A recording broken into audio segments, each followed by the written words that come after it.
Really don't know whether we're going to get any more in. Oh, nice bike there. So what we're going to do, we'll just let them have a ride round, we'll line them up across the middle, and then what normally happens is everybody disappears and they won't talk to me. But we'll try and find out a little bit about the owners and a little bit about their steeds.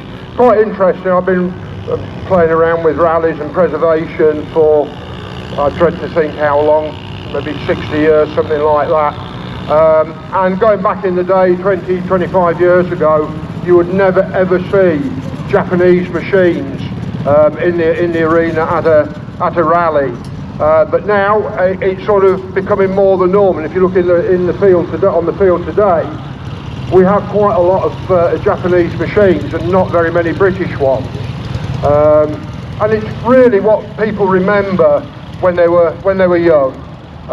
So you know, if you were a youngster and you wanted a Honda 125, maybe couldn't afford it, and then you sort of get into the preservation movement. Oh, I always wanted one of those, and hey presto, you get one. So we'll line them up across the middle, and then hopefully we'll have a word with them and try and find out a little bit about their bikes.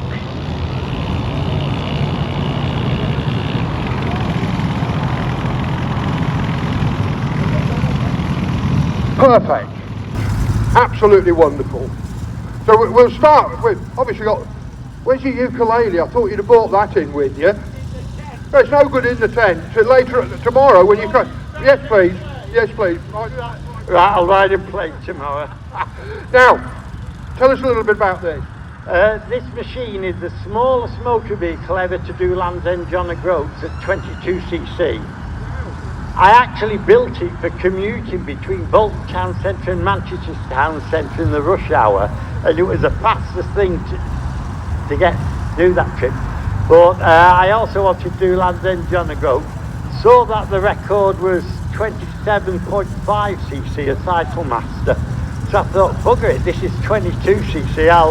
So I set out, I smuggled it on a train down to Land's End, rebuilt it on Pendant Station, signed in at Land's End, and then it took me a week to get to John O'Groats on it.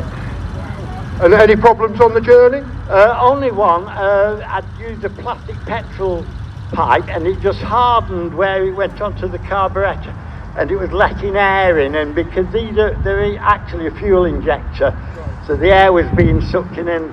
But that took about 4 hours to diagnose and 10 minutes to fix.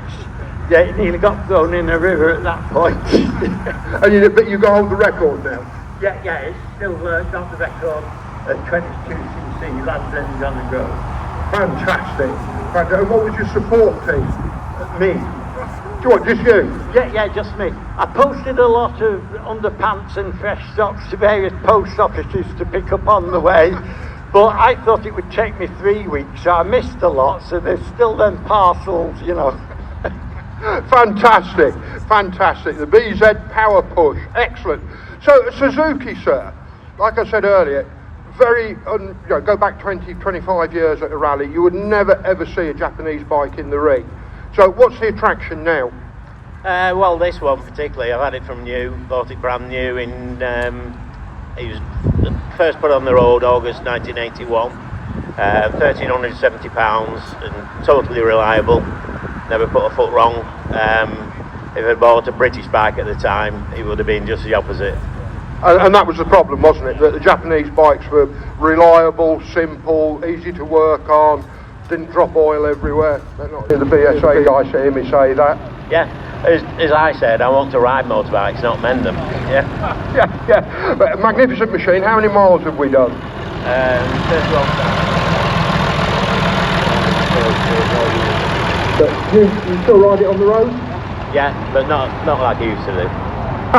I'm not even going to go like you used to do when you were young and daft. Yeah, exactly. A Honda, sir. Tell us a bit about the Honda. It's a 1972 Honda CB350G. And what's the attraction with a Honda? Nothing really. It's the oldest bike I've got to bring here. So you've got a few bikes then? Yeah, I've got a few, yeah. It's a bit of an affliction, isn't it, this preservation job, because you can't just have one, can you? Well, no point in just having one if you can afford to. They are absolutely wonderful. You ride it every day? Every week, yeah. Every week, fantastic. The little Honda 50, I believe this bike has been produced, it's got the most number of production, hasn't it? It's been in, yeah. Tell us a bit about it. It started off life as a 50cc, obviously it's now got 125cc in it, makes it that little bit quicker, just a bit quirky, that's it really. But why was it originally 50cc's? I don't know. Well, it was because you drive it. A65 like it. I just love it. Tank and everything. It does, it looks stunning. So how big's the engine? 650. 650. Goes nicely? It goes very well actually. It's better than it stops. Yeah, we don't want to stop, do you? Once you get him going, what's the point in stopping? Yeah, on today's traffic. Well, yeah, quite.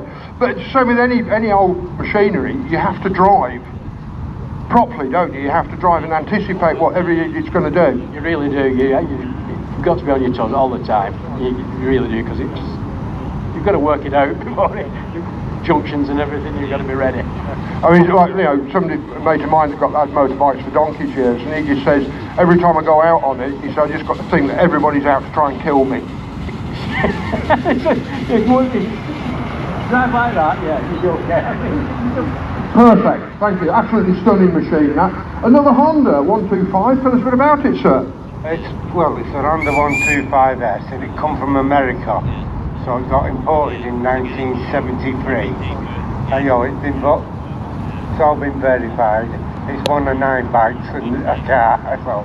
One of 9 bikes and a car, yeah. You get this bug, don't you? And you got it, oh, I like that. I'll fancy one of that. Good job I got a big garage. And an understanding better half. Yeah, I have. Did you import it, or somebody else? When I imported it, belonged to a doctor, and he brought it over to learn to ride on it. He went out twice with it and didn't like it, and put it in the shed for 2 years, and that's how I found it. The front brakes was in bits, and I just put it back together and cleaned it up. Basically, it's still under restoration now. Do you use it on the road? Yeah, it is insured and everything, yeah. And okay to ride on the road? Yeah, it's smashing. It'll do about 60, 65. I think that's probably plenty. Yeah, and if you really want it to go, get your head on a tank slapper, you might get a bit more. Downhill with a tailwind. Downhill with a tailwind. Absolutely wonderful. Shame we haven't got a few more in, but thanks ever so much for bringing them in. Remember, ukulele tomorrow. You've witnessed that, haven't you? Well, if you feel free, if you fancy juggling as well. Record holder here, ladies and gentlemen, 22cc's Land's End to John O'Groats, fantastic. With his winged, used to be called Winged Wheel was another one, wasn't it? Yeah, and it was, I mean, the idea was that you could have a push bike, you put a little engine on it, and it was your daily commute, people going down to the Leyland Works or whatever, into the mill and one thing or another. Super job, ladies and gents. Please give them a round of applause. If you'd like to do a couple of circuits and then out, that would be fantastic.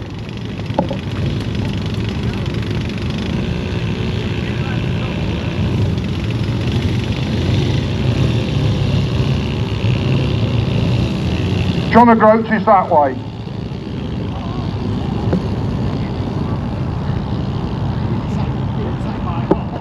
Wonderful, wonderful. So hopefully in a quarter of an hour we're going to welcome into the arena our classic cars, some supercars to have a look at, and again we'll try and find out a little bit about them from the owners. So that'll be grand. Wonderful, thank you very much, gents, for bringing those in to see us. Hopefully we'll see you back in the arena tomorrow with a ukulele. That will be something to see. Fantastic.